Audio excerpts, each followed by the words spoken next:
Okay, so these right here, these beautiful flowers, these are chive flowers. Some people know this as wild chives. The scientific name is Allium schoenoprasum. And there is subspecies of this, but honestly, most of the subspecies are so incredibly similar to each other that like they're pretty much impossible, if not extremely difficult, to even tell apart. So technically, this species is actually circumpolar, meaning that it actually is native to all far north regions of the world.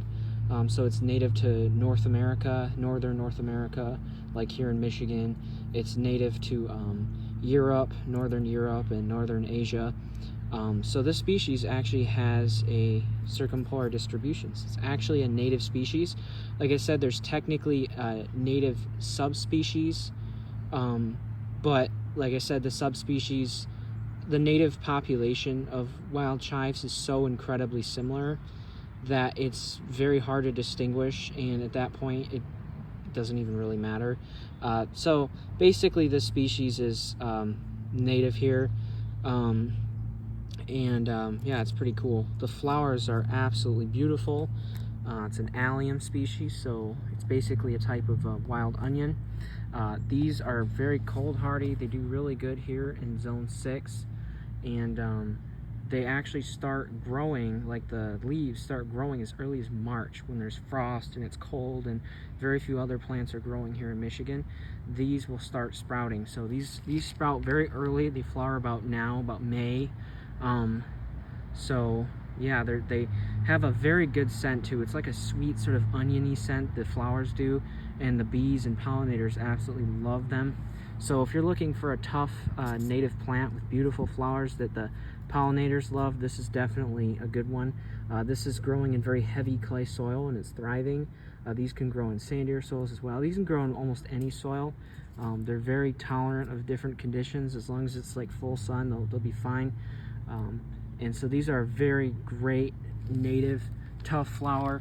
If you live in any of the areas I just mentioned, northern Asia, northern Europe, or northern North America, like here in Michigan, this is native to that area. And like I said, there's technically subspecies, but you can't even really tell most of them apart, and it's still considered the same species. Subspecies are weird, it's complicated, but anyway, basically this species is native here, and very, very pretty, very beautiful. Absolutely love these flowers. The smell is like really good, and you can see there's some more here, and these are just so tough native perennials. These should really be used in native plant gardening more. I know a lot of people plant them in their vegetable garden, but these are a great native plant for native plant gardens, and the seeds are so easy to sprout. They'll sprout in cooler temperatures, like 60 degrees, and you can literally direct sow them, which is what I did here, and you can see they're thriving this year. Last year they were just leaves, and this year they're big enough to flower. Yeah, so the seeds will grow in like 2-3 weeks usually. The seeds are so easy to grow. These will be full of seeds, so I'll probably grow some more of these from the seeds when they make seeds.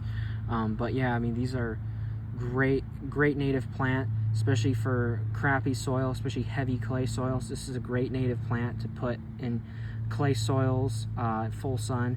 Like I said, it'll grow in other areas with full sun, grow in any soil, but a lot of plants specifically struggle to grow in clay. So if you have heavy clay soil, this is a great plant to put there, because this will thrive in it. And so you can put this there, and then you can put, some goldenrod or whatever other native plants, but this is a great native plant to put in, native like pollinator gardens and stuff like that. Very underutilized as a native plant, but definitely utilized as a vegetable.